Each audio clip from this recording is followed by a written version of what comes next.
5 पटक शेरबहादुर देउवा प्रधानमन्त्री हुन पाउने, पटक पटक संसदलाई विघटन गरिकन गरी 2-2 3-3 पटक प्रचण्ड प्रधानमन्त्री हुन पाउने, अझ 2-3 पटक भए पनि अझ पटक पटक केपी ओली प्रधानमन्त्री हुन पाउने, अनि यो देशमा जनजातिको छोरा एक पटक प्रधानमन्त्री हुन नपाउने। ल राजेन्द्र लिङ्गदेल भन्दा कोही क्यापासिटीको अर्को मान्छे ल्याएर आऊ भन न, हामी उनलाई पनि समर्थन गर्छौँ। ल म एउटा ठकुरीको छोराले एउटा तपाईँको पूर्वका लिम्बूको छोरालाई कहाँ हालेको छु आज, म हाल्छु अझै भन्छु, किनकि एक पटक यो देशमा जनजातिको छोरालाई प्रधानमन्त्री बनाऊ। चुनाव नजिकै गर्दा तपाईँ कुन क्षेत्रबाट उठ्नुहुन्छ भन्ने चर्चा परिचर्चा पनि उत्तिकै छ। उपत्यका काठमाडौँ उपत्यका भित्रैबाट उठ्नुहुन्छ अथवा तपाईँको जन्मस्थान जुम्लाबाट उठ्नुहुन्छ? अब पहिला आज तपाईँहरूलाई सोध्ने हो, तपाईँहरू पनि त पहिला देशको पत्रकारभन्दा पहिला देशको नागरिक हो नि, तपाईँहरूसँग त भोटिङ राइट छ, तपाईँहरूलाई नि सोध्ने हो कहाँबाट उठौँ दाजुभाइहरू, मेरा दाजुभाइ दिदीबहिनीहरू भन्ने हो। दाजुभाइ दिदीबहिनीले जहाँबाट उठ भन्छन् त्यहीँबाट उठ्नु। तपाईँ यदि जुम्लाबाट उठ्नु भयो भने त्यहाँका जनताले स्वीकार्छन् जस्तो लाग्छ तपाईँलाई? होइन, जुम्लाका लागि मैले के गल्ती गरेको छु र? जुम्लीको छोरा हिजो जुम्ली भनेर समाजमा हामीलाई जुन हिसाबले हेर्थे, आज एउटा जुम्लीको छोराले हामीले जुम्लीको पहिचान बनाएका छौँ। गलत त गरे जस्तो कहीँ लाग्दैन। यो देशमा एउटा लिम्बूको छोरा जसले हिन्दू धर्म मान्दैनन्, जसले किराँत धर्म मान्दछन्, आज तिनी हिन्दूहरूलाई बचाउनुपर्छ भनेर राष्ट्रिय प्रजातन्त्र पार्टीको अध्यक्ष बनिरहेछन्। तर तपाईँ हामी जस्ता हिन्दूहरू जसले हिन्दू धर्म मार्छ, जसले बाउआमालाई लात्तीले ठोक्छ, जसले गाई मातालाई तपाईँको लात्तीले ठोकेर काटेर खानुपर्छ भनेर माग राख्छ, जसले यो देशको बर्बादी चाहन्छ, तिनलाई भोट हालिरहेका छौँ। अब एकातर्फ हेर्ने हो भने तपाईँहरू अब लिम्बूको छोरा जनजातिको छोराले तपाईँको चाहिँ राष्ट्रिय प्रजातन्त्र पार्टीको धर्म बचाइदिइराखेका छन्। सनातन हिन्दू धर्मावलम्बीहरूको एउटा उनीहरूको विचार बोक्ने पार्टी भनेर चाहिँ राष्ट्रिय प्रजातन्त्र पार्टीको अध्यक्षको भूमिका निर्वाह गरिरहँदा एक किसिमको सेन्टिमेन्ट अलिकता जनताको पोजिटिभ धारणा अहिले जुन किसिमको बटुरिएको छ। म एक दुईवटा कुरा भन्छु यसमा, हेर्नुहोस्, मेरो छोटो कुरा छ, लामो कुरा होइन।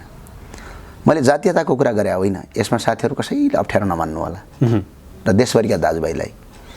म कुलमान घिसिङ एउटा मतवालीको छोरा, जनजातिको छोरा हुनुहुन्छ।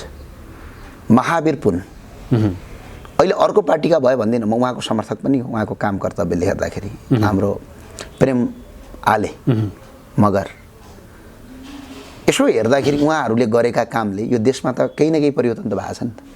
हजुर, भने एकपटक जनजातिको छोरालाई यो देशको प्रधानमन्त्री बनाइदिउँ। पटक पटक शेरबहादुर देउवाजीलाई प्रधानमन्त्री, जनजाति भन्नुहुन्छ, ब्राह्मण भन्नुहुन्छ, क्षेत्री भन्नुहुन्छ, अनि जातीयताको कुरा मैले होइन, यो जातीयताको कुरा यसमा अहिले पनि भन्छु म, तपाईँ नजोडिदिनु होला।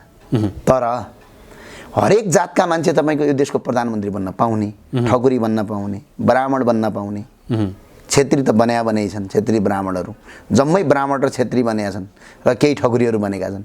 भने एकपटक यत्रो जनसङ्ख्या छ जनजातिको यो देशमा, एकपटक यो देशमा जनजातिको छोरालाई प्रधानमन्त्री बनाएर टेस्ट गरौँ न त, सही गर्छन् कि गलत गर्छन् हेरौँ न त एकपटक। त्यो दिन सक्ने हिम्मत छ त हामीसँग? म तपाईँलाई एउटा प्रश्न गर्छु ज्ञानेन्द्र साईजी, जनजातिको छोरालाई प्रधानमन्त्री बनाऊ भनेर नभनेर तपाईँहरूले राजेन्द्र लिङ्गदेललाई प्रधानमन्त्री बनाऊ भन्न मिल्दैन? होइन, त्यो त हामी राजेन्द्र लिङ्गदेललाई बनाऊ जनजातिको त्यो शब्द उच्चारण नगरिकन। मैले एउटा कुरा यस्तो, मैले कुरामा कुरा आएर उठाएको कुरा हो। तपाईँले जनजातिको छोरालाई भनेर राजेन्द्र लिङ्गदेल आफैमा ब्रान्ड हुन्। आजका दिनसम्म 1 रुपियाँ भ्रष्टाचार गरेको कुनै प्रमाण छैन, 1 रुपियाँ, जहाँ कि उहाँले सदनमासम्म गएर बोल्नु भएको छ यो कुरा। यसमा कुनै दुई मत छैन। तर कुरा त उठ्छ नि कहिलेकाहीँ। कुलमान घिसिङ चाहे कुन पार्टीमा आस्था राख्नुहुन्छ, कतातिर आस्था राख्नुहुन्छ, त्योसँग मतलब होइन। एउटा कुरा काम देखाउने भन्ने कुरा हुन्छ क्या है। मैले यहाँ जातीयता कुरा गरेँ होइन, कुलमान घिसिङ एउटा कुरा जनजातिको छोरा, महावीर पुन जनजातिकै छोरा, प्रेम आले जनजातिकै छोरा। कमसेकम कहिलेकाहीँ यसो सम्झिँदाखेरि काम त भइरहेछ नि, चाहे त्यो जबरजस्ती होस्, चाहे त्यो जानेर होस्, चाहे त्यो नजानेर होस्, देशको हितमा त काम भइरहेछ नि। यदि रविन्द्र मिश्रसँग तपाईँहरूको पार्टीको एकता भयो होइन, एकता भयो र तपाईँभन्दा भाइटल पोस्टमा रविन्द्र मिश्र हुनुभयो भने तपाईँ स्वीकार्न तयार हुनुहुन्छ? कसले? म अहिले पनि त स्वीकारिराखेको छु त। रविन्द्र मिश्रलाई मैले कहिले यो देशमा स्वीकारेको छैन। हो, कहिलेकाहीँ तपाईँहरूको राष्ट्रियताका कुरामा, तर राजनीतिमा हुन्छ नि, नेतृत्व लिँदै गर्दा म ठुलो हुनुपर्छ भन्ने त्यो किसिमको एउटा दम्भ हुनसक्छ नि। होइन, त्यसमा यदि म भइदिए भए म प्रवक्ता भएर आउँदैन थिएँ नि त, म त महामन्त्री भएर अन्य केही भएर आउँथेँ होला। किनभने जसको क्यापासिटी छ उसले नेतृत्व गर्ने हो, नेतृत्वलाई हामीले स्वीकार गर्ने हो। ममा क्षमता छ भने म अगाडि बढ्ने हो, उहाँमा क्षमता छ उहाँ अगाडि बढ्ने हो। र हिजो रविन्द्र मिश्रमाथि मेरो कहिले पनि त्यस्तो कुनै गलत टिप्पणी पनि छैन, गलत कुराकानी पनि छैन। तर एउटा क्वेसन रहन्थ्यो, राष्ट्रियताका विषयमा चाहिँ उहाँ कहिलेकाहीँ फेसबुकमा स्टाटस मात्रै लेखिदिनुहुन्थ्यो, सडकमा आउनुहुन्थेन। सायद उहाँको कुनै समस्या होला, तर अब सडकमा आउनुहोस्, अब एजेन्डा। अब हिजोसम्म राज संस्था थियो, विभिन्न राजतन्त्रका इतिहासका कालखण्डहरूलाई हामीले हेर्दा राजाले यो देशको विकास गर्न सक्दैनन् भनेर तपाईँ नै भन्नुहुन्थ्यो, राजतन्त्र आवश्यक छैन भन्नुहुन्थ्यो। तर आज त्यही राजतन्त्रलाई मान्ने अझ भनौँ पूर्व पञ्चहरूको पार्टी राष्ट्रिय प्रजातन्त्र पार्टीमा प्रवक्ता भएर आउनु भएको छ। ठिक छ, म पहिल्यै यसको जवाब दिन्छु। हिजो मैले राजाले देश विकास गर्दैनन्, राजतन्त्र आवश्यक छैन कहिल्यै पनि भनेको छैन। तपाईँले कुनै पनि भिडियो खोलेर हेर्दा हुन्छ। म मौन बसेको थिएँ, राजा ठिक हुन् कि गलत हुन् भन्ने कुरा चाहिँ राजालाई छोडिदिनुहोस् भन्ने विषयवस्तु, र आज पनि त्यो राजालाई नै छोडिदिनुहोस् भन्ने विषयवस्तु। तर एउटा विषयवस्तु के हो भने राजाले देश विकास गरेनन्, राजा नै चाहिँदैन भन्ने कुरा मैले आजका दिनसम्म अभियान सुरु गरेदेखि आजका दिनसम्म कहिले पनि त्यो अभिव्यक्ति दिएको छैन। बरु यो किसिमको राष्ट्रपति सिस्टमले देश बन्दैन भन्ने कुरा गरेका थियौँ। त्यो भन्नेले बजारमा भन्नेले के भने त्यो कुरा अर्को विषयवस्तु हो, तर मेरो मुखबाट मैले भनेको छैन। र अर्को एउटा विषयवस्तु के हो भने राजाले यो देशमा शासन कति वर्ष गर्नुभयो? 2017 देखि 2046 सालसम्म राजाले शासन गर्नुभयो। तर 2046 देखि 2017 सालसम्म नेपालको स्वर्णिम युग हो। 44वटा संस्थान बन्नु, पूर्व पश्चिम राजमार्ग बन्नु, एयरपोर्ट बन्नु, हस्पिटल बन्नु, शासकीय स्वरूपका संरचना बन्नु, अनि यो देशको तपाईँको विकासको फड्को मारेको छ। 2017 देखि 2046 सालसम्मको नेपालको यदि तपाईँको विश्वमा नेपालको शक्तिमान र्याङ्कमा यदि हेर्ने हो भने पनि नेपाल झन्डै विश्वका 20वटा शक्तिशाली राष्ट्रमध्ये एउटा राष्ट्र हो। झन्डै त्यतिखेरकै अवस्थामा कोरियामा भोकमरी पर्दासम्म नेपालले सहयोग गरेको छ। बेलायतलाई तपाईँको सैनिक सहयोग गरेको छ। त्यति शक्तिशाली राष्ट्र आज जसरी अमेरिकाले अरू देशलाई सैनिक सहयोग गर्छ। नेपालको इज्जत के थियो भन्ने कुरा त्यतिखेर तत्कालीन राजा महेन्द्र सरकार बेलायत भ्रमण गएको भिडियो अहिले पनि युट्युबमा छ, तपाईँले हेर्न सक्नुहुन्छ। राजा वीरेन्द्र सरकार अमेरिका भ्रमण गएको भिडियो हेर्दा हुन्छ नेपालको इज्जत के थियो। टाढा जान पर्दैन, ज्ञानेन्द्र सरकार तपाईँको भारतको जाँदाखेरिको एकजना भिडियो हेर्ने युट्युबमा, अनि त्यही भिडियो अहिले युट्युबमा तपाईँको राष्ट्रपतिहरू जाँदाखेरिको हेर्ने, कति अन्तराल छ। किनभने शक्तिमान नेपाल थियो। तपाईँ आज त राष्ट्रिय प्रजातन्त्र पार्टीको प्रवक्ता हुनुभयो, राप्रपाप्रति तपाईँको लगाव छ। अब म राप्रपा र राष्ट्रिय प्रजातन्त्र पार्टीमा भइसके पछाडि यसको विशेषता अब राजालाई वकालत गर्नु चाहिँ एक ठाउँमा रह्यो। हिजोसम्म राजाप्रति मान्छेहरूले तपाईँलाई प्रश्न गरिरहँदा त राजावादी होस् अथवा तपाईँ राजावादी हो भनेर भनिरहँदा तपाईँले त्यो सकारात्मक मनोभावना चाहिँ जागृत गरेको होइन है, यो कुरा चाहिँ साँचो होइन। राजावादी हो भन्दा आज पनि म राजावादी होइन भन्छु त। राजावादी र राज संस्था मान्नु फरक कुरा हो। राजावादी भनेको कस्तो हो भनेपछि राजा हिजो उठ्थ्यो नि तपाईँले राजावादी, त्यो प्रश्न त अहिले पनि उठिरहेछ त। म अहिले पनि भन्छु त म राजावादी होइन, म राज संस्थावादी हो। संस्थालाई मानेको हामीले, व्यक्तिलाई होइन। वादी भनेको माओवादी हुन्छन्, राजा कहिले पनि वादी हुँदैन। राजाको कहिले पनि कार्यकर्ता हुँदैन। राजा सबैको साझा। एउटा प्रश्न गर्छु मैले, हिजो राजालाई मैले भेटमा एउटा कुरा सोधेको थिएँ, प्रचण्डले हजुरको विरोध गर्नुहुन्छ सरकार, तपाईँलाई प्रचण्डको विरोध गर्न मन लाग्दैन? तपाईँलाई प्रचण्डले विरोध गर्दाखेरि कस्तो महसुस हुन्छ? के उत्तर दिनु भने सोध्दा राजाले मलाई उत्तर दिनुभएको थियो, प्रचण्ड पनि त मेरै प्रजा हुन्, उनको विरोध गर्न पाउने अधिकार छ, त्यो उहाँको अधिकार हो। कति सरल थियो। प्रचण्डको पनि राजा हुन् राजा। अहिले माओवादीका पनि राजा हुन्। राजा के हो? सबैको साझा हो। राजा न त ज्ञानेन्द्र साईको, न त राप्रपाको, न त कङ्ग्रेसको, न त माओवादी, न त एमाले। राजा कसैको हुँदैन, राजा सबैको साझा हुन्छ। वादी भनेको पार्टी हुन्छन्, कहिले पनि राजावादी भन्ने हुँदैन। हजुर, किनभने वादी त व्यक्तिको आँटमा र एउटा कुनै पार्टीको आँटमा हुने कुरा हो। राजा त काङ्ग्रेसको पनि राजा हो, माओवादीको पनि राजा हो, एमालेको पनि राजा हो। हिजो यिनै कम्युनिस्ट माधव नेपालहरूले राजा मानेका थिएनन् र? यिनै प्रचण्ड हिजो आज जति ठुला कुरा गरे पनि राजालाई श्रीपाँच सरकारको भन्दाखेरि त्यही स्कुलमा पढ्नु भएको होइन र? त्यही श्रीपाँचको सरकारले बनाएको बाटोमा गुड्नु भएको होइन र? त्यही श्रीपाँचको सरकारलाई म आत्मसम्मान गर्छु भनेर जाहिरखानु भएको होइन र? हजुर हो। परिस्थिति काल भनेको राजा सबैको साझा हो। र फेरि अर्को ध्रुवसत्य कुरा के हो भने राजा कहिल्यै पनि पूर्व हुँदैन। राष्ट्रपति पूर्व हुनसक्छ, प्रधानमन्त्री पूर्व हुनसक्छ, राजा पूर्व हुँदैन। किनभने राजा सत्तामा हुनु नहुनुले केही असर पार्दैन। राजा आस्था हो, राजतन्त्र आस्था हो। आस्था कहिले पनि मर्दैन। तपाईहरू राजा सेरोमोनियल राजा हुनुपर्छ भनेर हामीले अहिले के एउटा राष्ट्रिय प्रजातन्त्र पार्टीको अहिले माग के हो भने संविधानभित्र बस्ने संवैधानिक राजा, संसदले निर्णय गर्ने राजा। अब यो कुरा गर्दाखेरि तपाईँलाई थाहा छ नि, तपाईँ इतिहासको जानकार पनि हुनुहुन्छ, अध्ययन पनि गर्नुहुन्छ। तपाईँ राणा शासनलाई च्युत गर्ने आन्दोलनदेखि लिएर आजसम्म आइपुग्दा नेपालका राजनीतिक आन्दोलनहरूलाई, इतिहासलाई गौण रूपमा अध्ययन गर्ने हो भने, निहाल्ने हो भने देशमा गणतन्त्रको लागि आन्दोलन भएको त, गणतन्त्र र परिवर्तनको लागि आन्दोलन भएको नेपाली जनताले गरेको नि आज फेरि तिनी राजालाई इस्टाब्लिस गर्ने कुरा गर्दै हुनुहुन्छ तपाईँ। होइन, परिवर्तन भने के हो? पहिला कुरो परिवर्तन भनेको त व्यक्ति परिवर्तन हुने कुरा त होइन। नागरिकको स्वतन्त्रताका लागि, नागरिकको लोकतान्त्रिक अधिकारका लागि। लोकतान्त्रिक कुन कुन अधिकार राजाले हिजो रोक्नु भएको थियो? तपाईँलाई बोल्न दिनु हुँदैन थियो कि? बोल्न त पाइन्थ्यो। हिजो पञ्चायत कालमा राजाका विरुद्ध बोल्न पाइन्थेन। ठिक छ, पञ्चायत पछाडि 46 सालमा गणतन्त्र आयो नि त, ल 46 मा प्रजातन्त्र त आयो नि। त्यो प्रजातन्त्र पछाडि तपाईँले बोल्न पाउनुहुन्थेन कि? कहीँ रोकिएको थियो? हजुर। तपाईँले लेख्न पाउनुहुन्थेन, कहीँ रोकिएको थियो? तपाईँलाई मताधिकारबाट वञ्चित गरिएको थियो, कहीँ रोकिएको थियो? अहिलेको राष्ट्रपतिको ठाउँमा सिर्फ राजा हो नि, त्यति फरक हो नि। तर सिङ्गो देशलाई कति फरक पर्दो रहेछ भन्ने कुरा त एउटा विदेशको तपाईँको एउटा राजदूतले उफरगौडी हालेर राष्ट्रपतिका अगाडि बस्दाखेरि कस्तो महसुस हुन्छ? एउटा प्रधानमन्त्रीका अगाडि उफरगौडी हालेर एउटा विदेशको एउटा राजदूत, एउटा सहसचिव लेभलको मान्छे सिङ्गो देश चलाउँदाखेरिको महसुस कस्तो हुन्छ? जुन महसुस आज हामीले भोगिराखेका छौँ। राजा आस्था मात्र होइन, यो देशको सुरक्षा कवच हो र यो देशको हामी सबैको आस्था। र आज तपाईँ जुन भूमिमा बसेर तपाईँले मलाई क्वेसन गर्दै हुनुहुन्छ नि, यो भूमि पनि हिजो त्यही राजाहरूले नै आफ्नो परिवारलाई शहीद बनाएर, आफ्नो दिव्य उपदेशका साथ एउटा सोच बनाएर, राजाले मात्र आर्जेको होइन म भन्दिनँ, सबै प्रजा मिलेर, राजा र प्रजा मिलेर आर्जेको देश हो। अनि तपाईँ परिवर्तनको कुरा गर्नुहुन्छ। 2007 सालमा दिल्ली सम्झौता भयो। दिल्ली कहाँ हो? दिल्ली कुन ठाउँ हो? त्यो छिमेकी राष्ट्र भारतको राजधानी हो। जस्तै हाम्रो दाङको जिल्ला त होइन नि। 2000 तपाईँको 62-63 सालको आन्दोलन भयो, दिल्ली सम्झौता। सम्झौता त त्रिपक्षीय भएको थियो, राजा राणा र काङ्ग्रेसको सम्झौता भएको थियो। 2062-63 सालको 12 बुँदे सम्झौता कहाँ भयो? 12 बुँदे सम्झौताका 12 वटा बुँदामा कुन बुँदामा भनेको छ कि राजतन्त्र फाल्ने भनेर? कुनै पनि बुँदामा राजतन्त्र फाल्ने भनिएको छैन। राजतन्त्र फाल्ने पनि भनिएको छैन, सङ्घीयता तपाईँको ल्याउने पनि भनिएको छैन, धर्मनिरपेक्षता लाद्ने पनि भनेको छैन। त्यहाँ त सिर्फ के थियो? 2059 साल माघ 19 गते संसदको अधिकार राजाले खोज्नुभयो, त्यो अधिकार फिर्ता ल्याउने भन्नुभएको थियो। राजाले फिर्ता दिनुभयो वैशाख 11 गते। अनि जब 12 बुँदे सम्झौतामा नभएको कुरा किन गरियो? अनि त्यो 12 बुँदे सम्झौता नेपालमा बसेर गर्नु पर्थ्यो नि त। अनि विदेशीहरूले उचालेको आन्दोलनलाई नेपाली आन्दोलन भन्न सकिँदैन, जसको उदाहरण आज तपाईँले भोगिराख्नु भएको छ।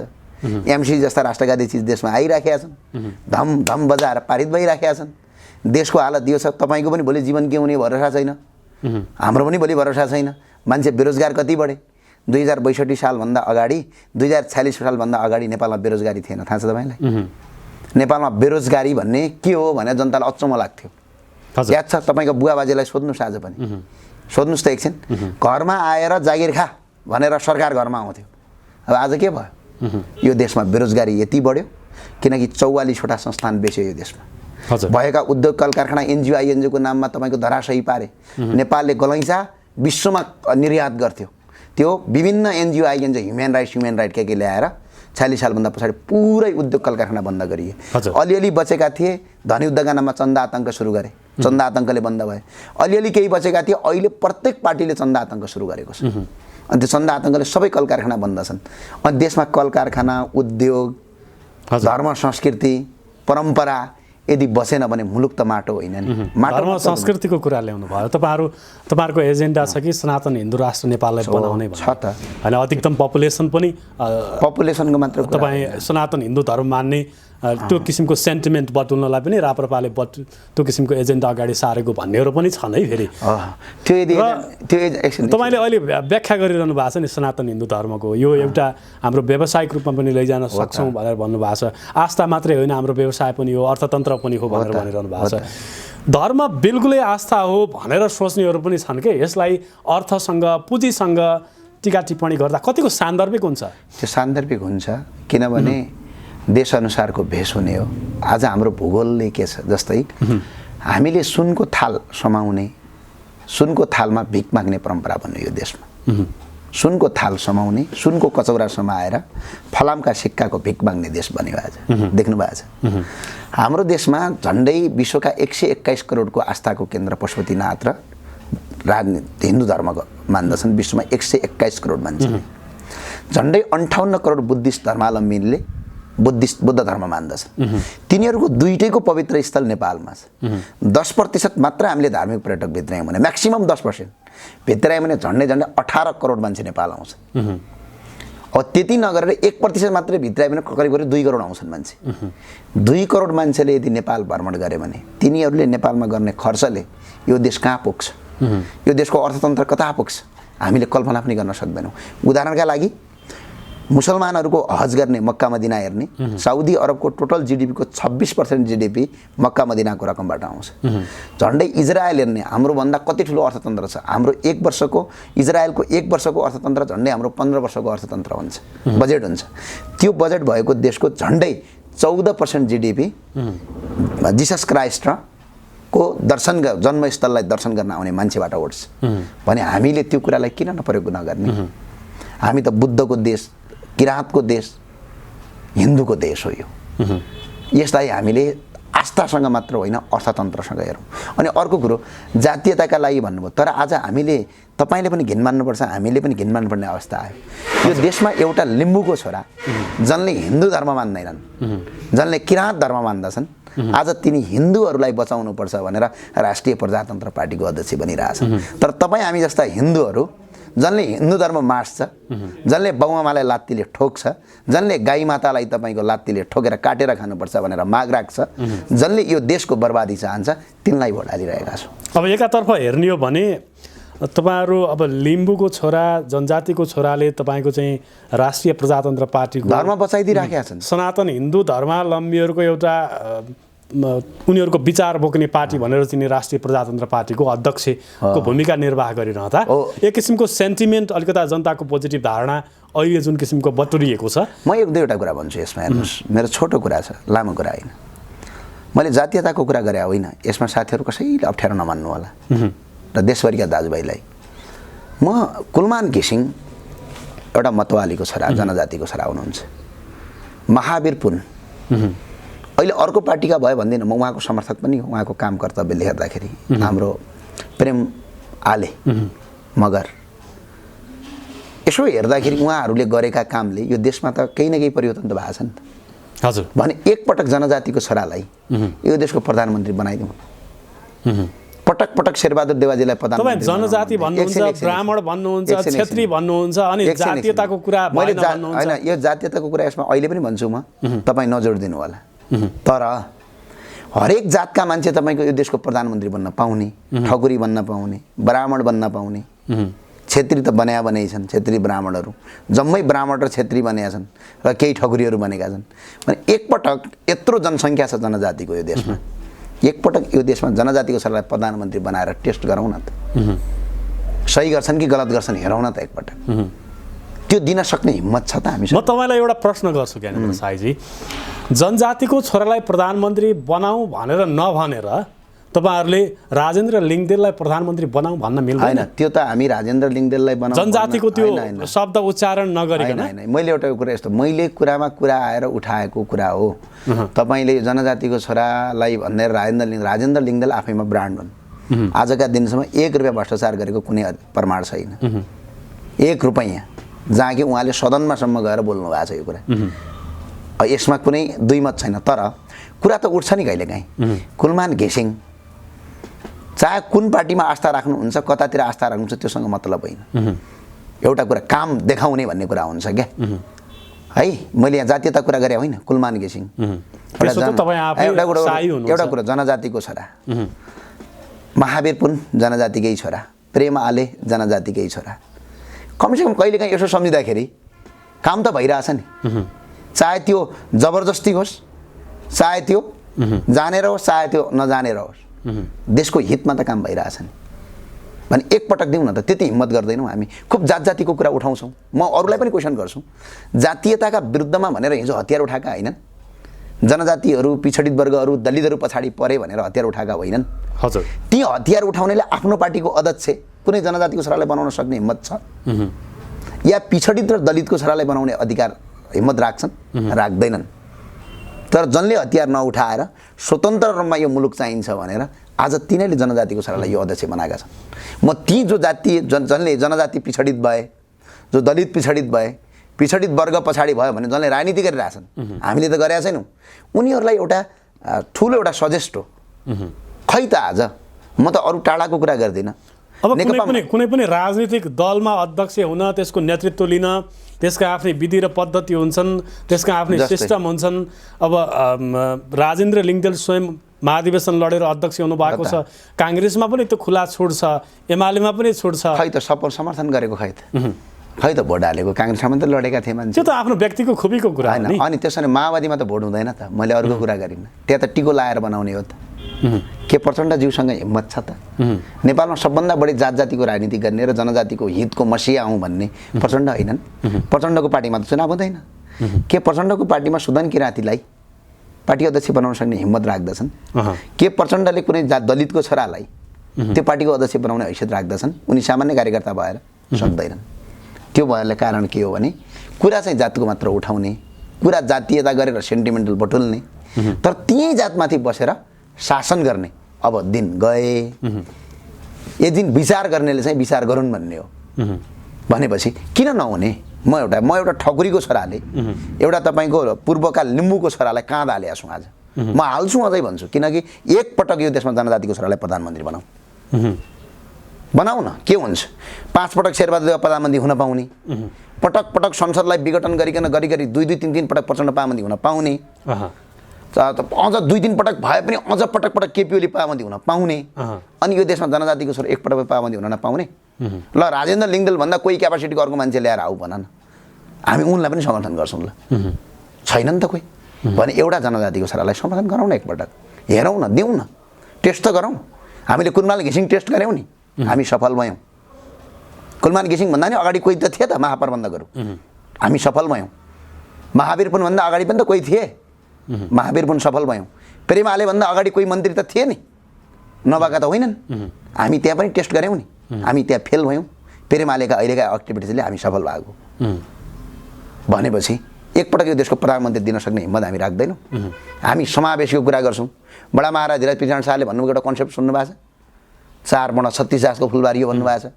र हिजै पञ्चायतको खुब विरोध हुन्छ। आज त्यही पञ्चायतमा एकजना दलितलाई शिक्षा मन्त्री बनाएर राष्ट्रका नाममा सम्बोधन गर्न लगाइएको थियो। त्यो आजका दिनसम्म कसैले सम्बोधन गर्ने? एकजना सहायक मन्त्रीले देशका नाममा सम्बोधन गर्न लगाए महेन्द्रले।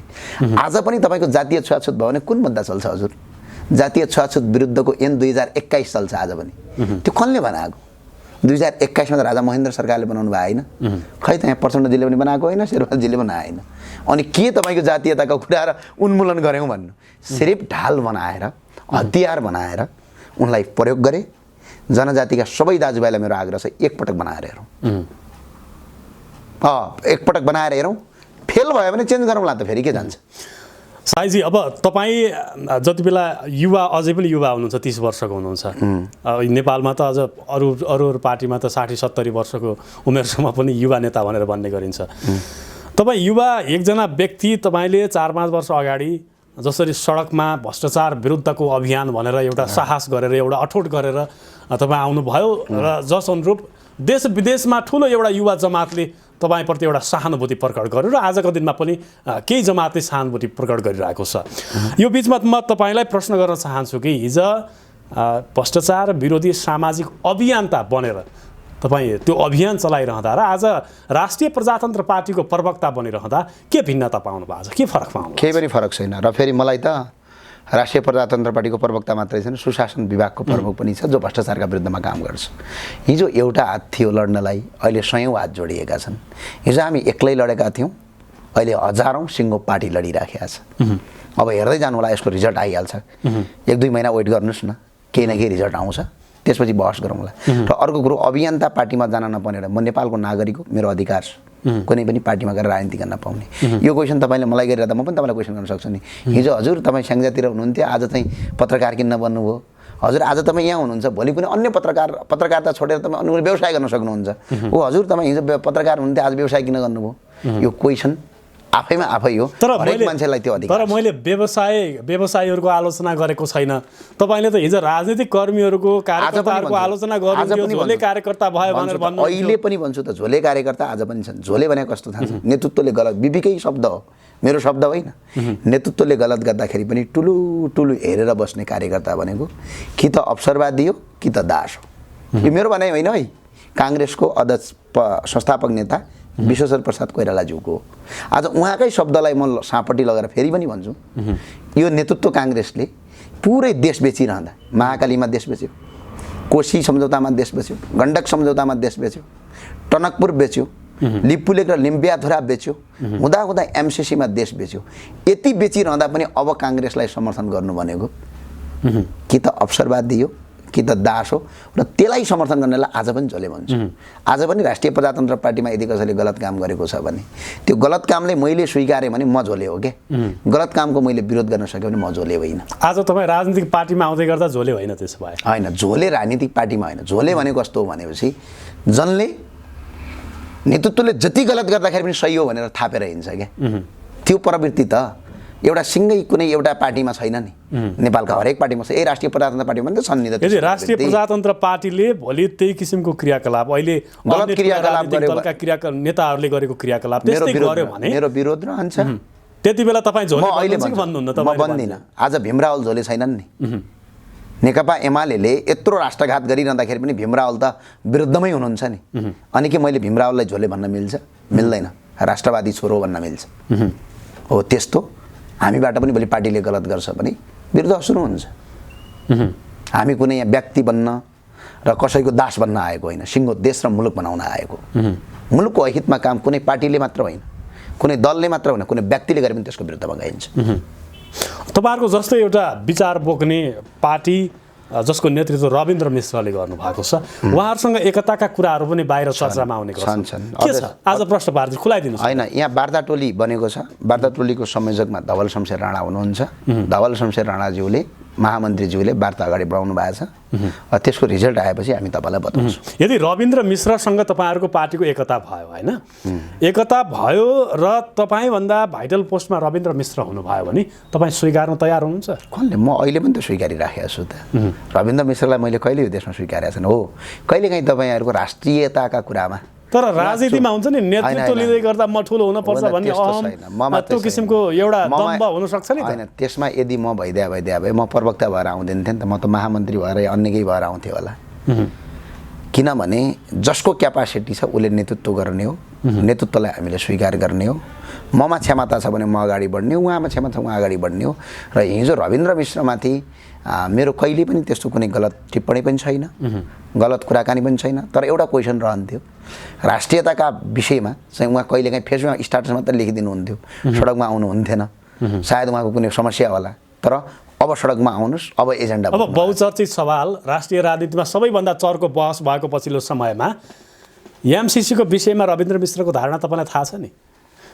उहाँले त्यसको जवाब चाहिँ दिनुभएको छैन करिब उहाँले, किनभने मैले त्यो एमसिसीको बारेमा जवाब चाहिँ दिनुभएको छैन।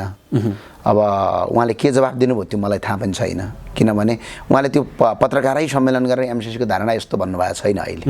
तर रविन्द्र मिश्रको एमसिसी पारित गर्ने, अनुमोदन गर्नेमा सकारात्मक धारणा त हो नि, त्यो त दुनियाँले जानेको कुरा हो। यदि सकारात्मक हो भने उनले त्यो सच्चिनुपर्छ र उनले जनतासँग माफी माग्नुपर्छ, किनभने गलत गर्ने मान्छेलाई हामीले स्वीकार्दैनौँ, यो त सत्य कुरा। माफी नमागिकन राप्रपामा वेलकम हुँदैन, त्यसको उहाँले जवाब दिनुपर्छ। अब कार्यक्रमको अन्त्यतर्फ पनि छौँ हामी, छोटो संवाद, आजको संवाद। अब चुनाव नजिकै गर्दा तपाईँ कुन क्षेत्रबाट उठ्नुहुन्छ भने चर्चा परिचर्चा पनि उत्तिकै छ। उपत्यका, काठमाडौँ उपत्यका भित्रैबाट उठ्नुहुन्छ अथवा तपाईँको जन्मस्थान जुम्लाबाट उठ्नुहुन्छ? अब पहिला आज तपाईँहरूलाई सोध्ने हो, तपाईँहरू पनि त पहिला देशको पत्रकारभन्दा पहिला देशको नागरिक हो नि, तपाईँहरूसँग त भोटिङ राइट छ। तपाईँहरूलाई नि सोध्ने हो, कहाँबाट उठौँ दाजुभाइहरू, मेरा दाजुभाइ दिदीबहिनीहरू भन्ने हो। दाजुभाइ दिदीबहिनीले जहाँबाट उठ भन्छन् त्यहीँबाट उठ्नु होइन, तिमी उठ्न पर्दैन भने पनि नउठौँला, त्यो जनतामा छोडिदिउँ। सबैभन्दा पहिलो कुरा के रहन्छ भने आफ्नो स्थान जन्मस्थानमा जो व्यक्ति पनि राजनीतिक कर्मीको एउटा पकड रहेको एउटा राम्रो छवि रहेको हुन्छ। तपाईँ यदि जुम्लाबाट उठ्नु भयो भने त्यहाँका जनताले स्वीकार्छन् जस्तो लाग्छ तपाईँलाई? होइन, जुम्लाका लागि मैले के गल्ती गरेको छु र जुम्लीको छोरा हिजो जुम्ली भनेर समाजमा हामीलाई जुन हिसाबले हेर्थे, आज एउटा जुम्लीको छोराले हामीले जुम्लीको पहिचान बनाएका छौँ। गलत त गरे जस्तो काहीँ लाग्दैन। र अर्को कुरा चाहिँ जुम्लामा राजनीति गर्ने मेरा दाजुभाइहरू हुनुहुन्छ, माओवादीबाट पनि, एमालेबाट पनि, काङ्ग्रेसबाट पनि। कोही दाजु पर्नुहुन्छ, प्रायः म्याक्सिमम् सबै दाजु पर्नुहुन्छ, कोही अङ्कल पर्नु होला, प्रायः दाजु नै हुनुहुन्छ सबै उमेरले। र ती दाजुहरूलाई त मेरो आग्रह पनि के भने हामीले पटक पटक हजुरहरूलाई भोट हाल्यौँ होइन, एकपटक त आफ्नो भाइ भतिजालाई त पनि दिनु पर्यो। हामीले धेरै पटक भोट हालेका छौँ, कहिले काङ्ग्रेसलाई हाल्यौँ, कहिले माओवादीले हाल्यो होला, कहिले एमालेमा हालियो होला, सबैलाई अगाडि बढाइएको छ। र मेरो कुनै त्यस्तो तिक्तता छैन, उहाँलाई सद्भाव छ। र राम्रो काम गर्ने जुम्लाका नेताहरूलाई मैले जहिले पनि उहाँको प्रशंसा गरेको छु। उदाहरणका लागि लिनुहोस् त, माओवादीका नेता, माओवादीको पार्टी देशैभरि मेरो विरुद्धमा लागेको छ भन्छ, तर जुम्लाकै तिनै माओवादीका नेता नरेश भण्डारीका स्टाटसहरू हालिरहेको हुन्छ, किनकि उहाँले राम्रो काम गर्नुभएको छ। त्यो मैले स्वीकार्नुपर्छ। मेरो पार्टीको अलग पार्टीमा भयो भन्दैमा मैले उहाँको विरोध गर्न सुहाउँदैन। यदि त्यस्तो किसिमको राजनीतिक र त्यो किसिमको संस्कृति यदि ममा विकास भयो भने हामीले विकल्पको राजनीति कसरी गर्न सक्छौँ? छुट्दा अब अन्तिम प्रश्न। हजुर, तपाईँ जति बेला अभियन्ता बन्नुहुन्थ्यो प्रचण्ड र प्रचण्ड पुत्री रेणु दाहालप्रति कटाक्ष तपाईँको दरिलो हुन्थ्यो के? अब पनि त्यसरी नै कटाक्ष गर्नुहुन्छ, पूर्वाग्रही ढङ्गबाट गाली गलौज गर्नुहुन्छ कि अथवा कसरी अगाडि बढ्नुहुन्छ? कहिले गाली गलौज गरेँ मैले? गाली गलौजको अर्थ थाहा छ हजुरलाई? गाली गलौज भनेको बेसरी आमा बाउलाई गाली दिनुहुन्छ, गलत नगरेको।